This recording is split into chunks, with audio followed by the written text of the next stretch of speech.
Donald Trump, the president, was appearing with the Prime Minister of the United Kingdom, and that's Keir Starmer. And he was asked about what happened between he and Jeffrey Epstein. And we know that leading up to this moment, Donald Trump is saying that he would never associate with someone who was as disgusting and perverted and creepy as Jeffrey Epstein. That's what caused their break. He would not want to be someone who could ever be associated with that kind of scum. But when asked and not prepared to be asked about this is what President Trump had to say. And maybe now he's finally telling the truth about Epstein. Writing stories about the time you threw him out of Mar-a-Lago. Can you settle that? What was it about? What caused the breach? That's such old history. Very easy to explain, but I don't want to waste your time by explaining it. But for years, I wouldn't talk to Jeffrey Epstein. I wouldn't talk because he did something that was inappropriate. He hired help. And I said, don't ever do that again. He stole people that worked for me. I said, don't ever do that again. He did it again. And I threw him out of the place, persona non grata. I threw him out, and that was it. I'm glad I did, if you want to know the truth. Yeah, that's different. Well, yeah. And Kim, Tony, I mean, can you imagine somebody being so vile and disgusting and degrading and creepy as to steal someone's help? I mean, would you ever want to associate with someone like that? Michael, God. It's hard to find good help. You know, you've got to really hold on to them when you find them. Right. It is. But he was saying before this, sorry to interrupt you. He was saying before this that, he kicked Jeffrey Epstein out of Mar-a-Lago for being a creep. Right. That he was exhibiting creepy behavior. So he kicked him out of Mar-a-Lago for being a creep. But now he says he kicked him out because he stole the help. Right. I mean, that's and I'm taking him at his word here, because it was when Trump is this candid, there's something here. Right. There was probably somebody who worked on Trump's staff, probably his house staff at Mar-a-Lago. Let's say it was a butler or a bartender or a waiter, waitress, what have you, whatever it is, right? Mm-hmm. And Jeffrey Epstein hired that person away from Donald Trump, right? He is saying that was the straw that broke the camel's back. Prior to that, when he was coming over and bringing girls and doing all this stuff and everything that was whispered about Jeffrey Epstein, all that was fine. But when he hired someone away from the Mar-a-Lago staff, all of a sudden, that was the bridge too far. That's not what America and the world thinks about Jeffrey Epstein. My God, if the only thing he ever did was stole somebody's staff away from them, I think he'd be alive and would not have been able to let's say, off himself in a cell. Somebody came in here. Epstein did steal the help. Maxwell, from one creep to another, says Colette Ziegelman Jackson. Yeah. And then there was another one. Epstein did steal the help. Maxwell was grooming them to work for Epstein. Yeah. I'm taking it even at its most innocent, which maybe I'm a fool for doing. I'm thinking the way rich people behave, that was the thing that offended Trump, nothing else. And the help that was taken was somebody who was probably part of the household staff who was excellent at their job, or maybe the office staff or what have you. But I don't think that there was anything nefarious about what those people were doing. The nefariousness was totally different. My guess is that he got upset because he, stole his butler. Yeah. And what's interesting is now the story changes. He goes off script. You're not supposed to do that, but there he is in the UK singing a different tune. It just goes to this whole thing is hinky. We're not getting the real story. So we haven't gotten the real story. And now, as we mentioned before, the president is trying to deflect attention from the Epstein story by going after Obama. His deputies are going after Obama, right? Well, Tulsi Gabbard, again, we'll talk about that with Gary Dietrich, but it is constantly being brought up. You have House members bringing it up, so it's not just Gabbard, the director of national intelligence. But what's incredible is that now, even within the Epstein story, he is trying to deflect, Trump went talked to reporters. I don't know if we have sound of this or not, but he was saying, "Don't look at me with Jeffrey Epstein. You're not going to believe this, folks." He said, "Look at Bill Clinton." So going after another predecessor. Look at somebody who went to the island. I never went to the island. And that island, of course, is the island that Jeffrey Epstein would take women to and take friends and associates to, and where so much of what disgusts us allegedly happened. Oh, But not just women, but like girls, right? oh, And girls. boys Yeah, for yeah, that yeah. I matter. mean, Yeah. yes, that's I meant But females. And yeah. he says that Clinton went to he said, I never went to the island, Trump said, but Clinton went 28 times. And I'm thinking to myself, how do you know Clinton went 28 times? Unless you were there Right. to see him 28 times, or unless there's a file that says he went 28 times. So which is it? You're right. It's like I was there 37 times, and I promise you, Bill Clinton was there 28 of those times. Right. Yeah, I don't know, and those are but these are the kinds of things that Trump, if he let's assume for the moment that Clinton went there, right? Which I'm not saying, but if he went there once. Trump and the way his mind works would say, "Oh, he went there 28 times." And again, it's like we were talking with Beyonce with the 11 million earlier. People are going to believe it. That's all he wants. He just wants his masses to think like he does, and that's the sort of cult leader part of the Trump movement is that they will believe anything he says. He knows it, so he does it, and the repercussions are so small because it lasts a news cycle before he changes the news cycle again. This isn't what we were talking about the other day. When we do news later, Kim, one of the remarkable things is with the shootings, there was a stabbings at a Walmart. There were shootings. There's a lot of news. There's still weather going on in this country. And even with all that, those sorts of stories were the types of stories that would lead a news cycle all the time. And now we're still talking about Donald Trump changing the subject and moving someplace else, not to mention Gaza, which we will get to as well. So I feel like no one would be surprised if his allegations about Bill Clinton were true. We know Bill Clinton was a little skeezy with the ladies. What about the whole Lewinsky scandal? I mean, I know she was legal and of age, but we know that he had some sexual proclivities, right? So, but my point about this is, who cares? As you mentioned earlier, he's not in power. Bill Clinton is not running for office again. What I care about is that there's currently someone sitting in the Oval Office representing the American people. And that seems like it should be the focus. Not Clinton, not Obama, not previous presidents, but the current president.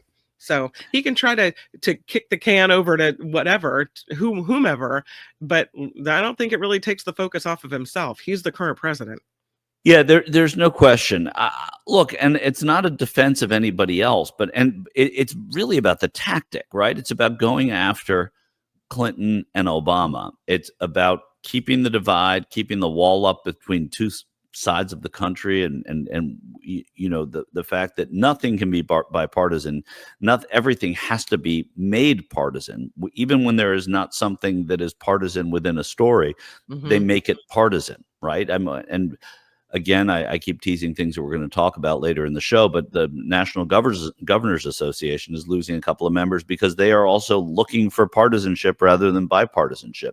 So it's almost a reflexive thing that we're doing now. But on a story like this, it just seems a curious thing. And I don't even, whatever you may think of Bill Clinton, yeah, that stuff is on the record. And he did that and later admitted and apologized for it. But whatever that is, he's not around, right? He's an older man who is just being a former president right now, running his foundation, doing whatever he is doing, being a grandfather. So it just seems like this distraction must be being employed because there's something we don't know when we talk about, or we think we do know, with Trump and Epstein. And he knows that, and so he wants to push it aside. Which I think is incredible. And again, the other day, to continue talking about this, Ghislaine Maxwell the president was asked, I think while leaving the White House for this trip to the United Kingdom, to Scotland initially, he was asked about whether or not he would pardon Ghislaine Maxwell if that was a possibility. Let's take a look. Here it is. When asked about whether you're going to cut some slack to a child predator, the immediate response from any elected official, including the president, would be a hell no, and not a I haven't really thought about it. Of course, I have the power to do so. So what do you read into the clip that we played in terms of how the president responded yesterday?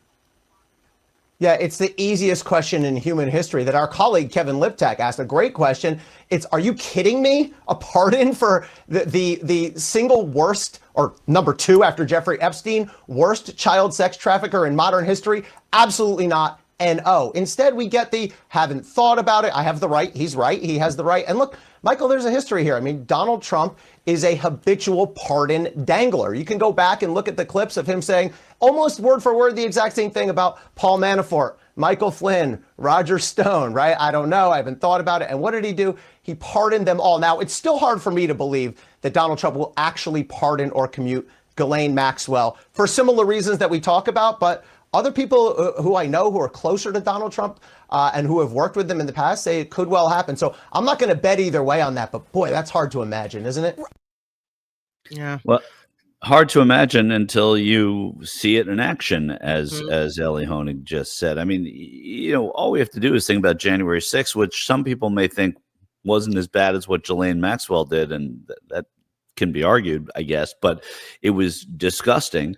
But he dangles pardons for everybody. Like he that's what Honig was saying. He lets the people know that this is a possibility, and it does affect their behavior through the legal system. If they know, why do I need to cooperate? Why do I need to do anything if it's not going to help me legally as much as the possibility of a pardon from the president? You know, I think it would be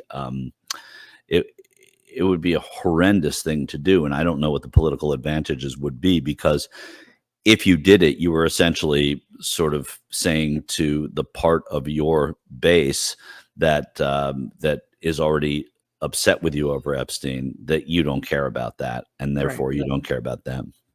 Well, at the end of his presidency, unless you believe the Trump 2028 flags flying all over the place, at the end of his presidency, he's not running again. So I don't know why he would care about placating a base that he no longer needs. So he could then just take care of all the people who haven't spoken out against him, Ghislaine Maxwell, if she keeps her mouth shut, right? And whomever else he wants to pardon. And he will never have to be accountable for that again. Right. But Kim, that presupposes that he's not going to run again. In his mind, just as he thinks all the things that he's saying, in his mind, he wants to run for president again. He wants to be the permanent president. And I don't think it's really playing ridiculous 3D chess to think that, or looking at it as political 3D chess, I don't think is ridiculous to think that, okay, he's sicking the dogs on Obama now and calling him treasonous, because if Trump were to run again, it would mean that he'd somehow believe the Constitution allows him to, who then would become his immediate biggest opponent, but former President Obama. So anything to discredit his possible in his mind, and you got to go with me on this because I don't believe any of it, but you got to, I'm talking as if it was his mind. He thinks, okay, if I run again, Obama would run against me because we would find that the amendment doesn't apply to either of us, and so let's call him treasonous and Am I living in naive land? Am I like so just believing in the Constitution that this is the way America does things, that you can't have more than 2 terms, that I'm just the silliest girl in the world because I just don't buy that Trump is able constitutionally to run for a 3rd term? Like, how are we even going down this road? None of this is going to happen. Just understand, it's not going to happen. I'm just saying, I'm talking about it from the perspective, a little bit of the perspective of a madman, someone who would be concocting these ideas in their head. Well, I've got to go after Obama, not just because I like it as a sport, but because there's some political tactic to it. And I may not pardon Maxwell. Okay. You know, I mean, yeah, I want to just reiterate, none of this is going to happen. But I am speaking from the standpoint of someone who would like it to happen, and that's the president. Trump legit believes he's going to run again? I legit believe that he thinks that he can run again. Okay. I don't know that he would, but I think that he will find a way to run again. especially unless, I mean, there are all these theories that that he will be like he will resign on the last day and be pardoned by Vance and then sail off into the sunset. But I do think you have to think in the way that he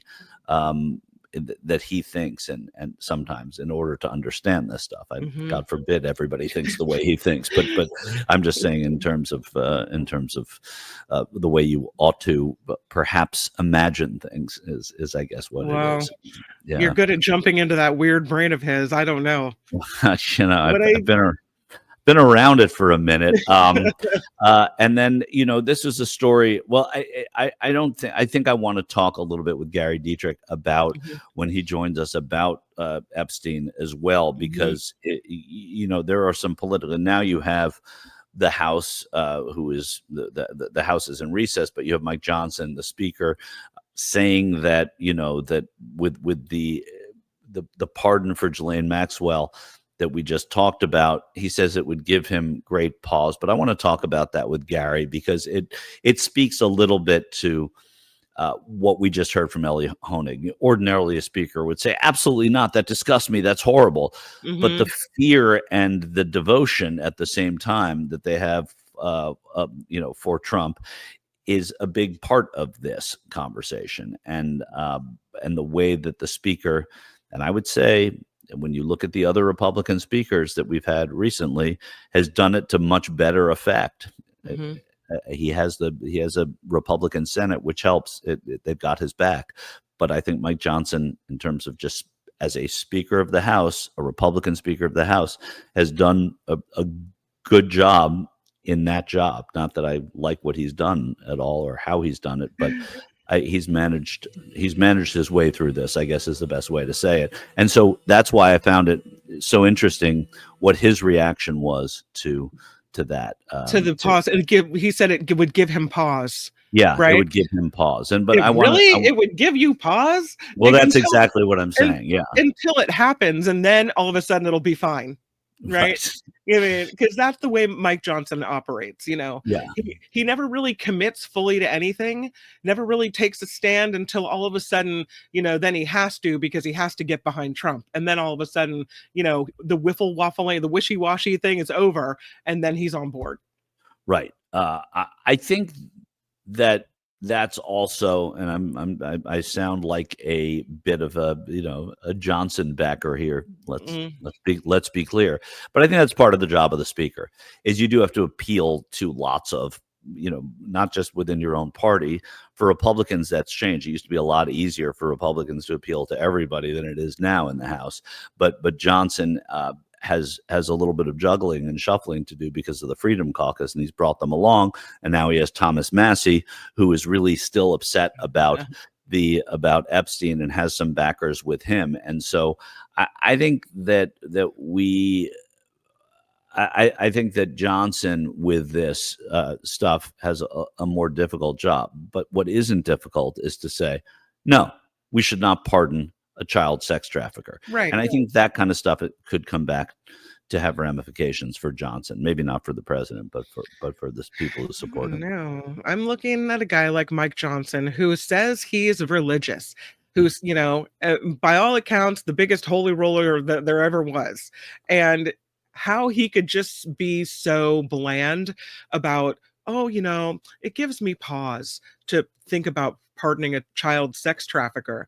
It doesn't match. It doesn't match who he says he is, who he purports to be. Right. And she has evolved too into something that is less important than the actual Trump Epstein connection. So that Ghislaine Maxwell, the courts have already dealt with her. What the president doesn't matter. We just don't want it out there that the president had anything to do with Jeffrey Epstein more than what he says. And that is, that's absurd. Also, Mike Johnson, if you go back to, who he is, he's a Bible thumping, evangelical, Christian who has gotten to where he is by invoking the Lord as much as he can and constantly. And this is a convicted pedophile or sex trafficker. Yeah. And you've got, where does the hypocrisy begin then at that point? Right. And so That's right. I would suggest it has already begun, and for that, I think that we know the answers we need to know, and I think somebody like Mike Johnson or President Trump, there are better answers to the Ghislaine Maxwell question, and we now have our old there's Delette Siegelman Jackson saying there's no Christian in MAGA, right? That there's allegedly Christian in MAGA, and smart Christians supported MAGA in 2016 because they got 3 Supreme Court judges. So, and according to some, and Randy says, according to some on the right, Maxwell is now a victim. Yeah, I believe that. I think Newsmax even ran with that as a story that she's being victimized here. Mike Johnson can't call himself a Christian if he can stand by Trump, is what Connie Johnson says. Yeah, I think that's where we're going here. That the hypocrisy is real when it comes to Mike Johnson. Speakers of the House are often hypocritical in times, but not in ways that are as blatant as this, right? They're hypocritical on legislation. They're hypocritical on priorities. They have to appease different factions within they're in their caucus, but this is a different kind of hypocritical. I will tell you that. Hi, it's Mark, and I thought that was great. Hit the notification bell. You'll know whenever there's a new video being dropped, and please subscribe to our channel to help us save the universe.